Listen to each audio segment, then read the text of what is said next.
ಈ ನಟಿ ತುಂಬಾ ಜನರಿಗೆ ನೆನಪಿರ್ತಾರೆ, ಇನ್ನ ಕೆಲವರಿಗೆ ನೆನಪಿರೋದಿಲ್ಲ. ಕಿರುತೆರೆಯಲ್ಲಿ ಮತ್ತೆ ಸಿನಿಮಾಗಳಲ್ಲಿ ತುಂಬಾ ಚೆನ್ನಾಗಿ ನಟಿಸಿದರೆ. ಕನ್ನಡ ಮಾತ್ರವಲ್ಲದೆ ತಮಿಳ್ ಮತ್ತು ಬೇರೆ ಬೇರೆ ಭಾಷೆಯಲ್ಲಿ ಕೂಡ ನಡೆಸಿ ಫೇಮಸ್ ಆದಂತವರು ಸುಚಿತ್ರಾ ಅಂತ.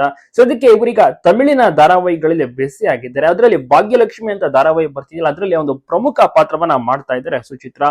ಕನ್ನಡದ ಸಾಕಷ್ಟು ಧಾರಾವಾಹಿಗಳ ಮೂಲಕ ಇವರು ಚಿರಪರಿಚಯ.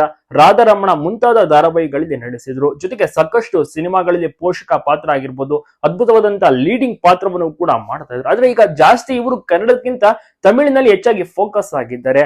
ಸೊ ಇವರ ಒಂದು ಮಗಳು ಯಾವ ರೀತಿ ಇದ್ದಾರೆ ಅಂತ ನೀವು ವಿಡಿಯೋದಲ್ಲಿ ಸಹ ನೋಡ್ತಾ ಇರಬಹುದು.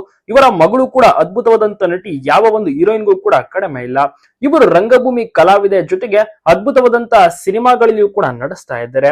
ಒಳ್ಳೆ ರೀತಿಯ ಅವಕಾಶಗಳು ಕೂಡ ಸಿಗ್ತಿದೆ. ಇವರ ಮಗಳ ಹೆಸರು ಅನುಷಾ ಅಂತ. ಅದ್ಭುತ ಫೋಟೋ ಶೂಟ್ ಅನ್ನು ಕೂಡ ಮಾಡಿಸಿದ್ದಾರೆ, ನೀವಿಲ್ಲಿ ನೋಡ್ತಾ ಇರಬಹುದು.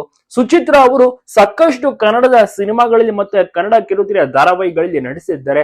ಒಳ್ಳೆ ಹೆಸರು ಇವರಿಗೆ ಇದೆ, ಒಳ್ಳೆ ಹೆಸರನ್ನು ಸಹ ಮಾಡಿದ್ದಾರೆ. ಜೊತೆಗೆ ಇವರು ಎಲ್ಲೇ ಹೋದ್ರೂ ಕೂಡ ಇವರನ್ನ ಜನರು ಗುರ್ತಿಡಿಯುತ್ತಾರೆ. ಸೊ ಇದಕ್ಕೆ ಇವರು ತಮಿಳಿನ ಧಾರಾವಾಹಿಗಳಲ್ಲಿ ಬ್ಯುಸಿ ಆಗಿರುವಂತಹ ಕಾರಣ ಚೆನ್ನೈನಲ್ಲೇ ಇರ್ತಾರೆ. ಹೆಚ್ಚಾಗಿ ಅಲ್ಲಿಯೇ ಇವರು ಸೆಟ್ಲ್ ಆಗಿರೋದು. ಇಲ್ಲಿ ಬ್ಯುಸಿ ಇದ್ದಂತ ಟೈಮ್ ನಲ್ಲಿ ಅಲ್ಲೇ ಇರ್ತಾರೆ, ಫ್ರೀ ಇದ್ದಂತ ಟೈಮ್ ನಲ್ಲಿ ಬೆಂಗಳೂರಿಗೆ ಬರ್ತಾರೆ. ಇವರ ಮಗು ಇಲ್ಲೇ ಸದ್ಯಕ್ಕೆ ಥಿಯೇಟರ್ ಆರ್ಟಿಸ್ಟ್ ಆಗಿದ್ದಾರೆ, ಅಂದ್ರೆ ರಂಗಭೂಮಿ ಕಲಾವಿದೆ. ಜೊತೆಗೆ ಸಿನಿಮಾಗಳಿಗೂ ಸಹ ನಡೆಸ್ತಾ ಇರ್ತಾರೆ. ಜೊತೆಗೆ ಅದ್ಭುತವಾದಂತಹ ಫೋಟೋ ಶೂಟ್ ಅನ್ನು ಕೂಡ ಮಾಡಿಸ್ತಾ ಇರ್ತಾರೆ. ನಿಮ್ಗೂ ಕೂಡ ಸುಚಿತ್ರಾ ಅವ್ರ ನೆನಪಿದ್ಯಾ? ಸುಚಿತ್ರಾ ಅವರ ಪ್ರಾಜೆಕ್ಟ್ ಗಳನ್ನ, ಅಂದ್ರೆ ಧಾರಾವಾಹಿಗಳನ್ನ ಅಥವಾ ಸಿನಿಮಾಗಳಲ್ಲಿ ಇವರನ್ನ ನೋಡಿದ್ದೀರಾ? ಕಮೆಂಟ್ ಮಾಡಿ ತಪ್ಪದೆ ತಿಳಿಸಿ.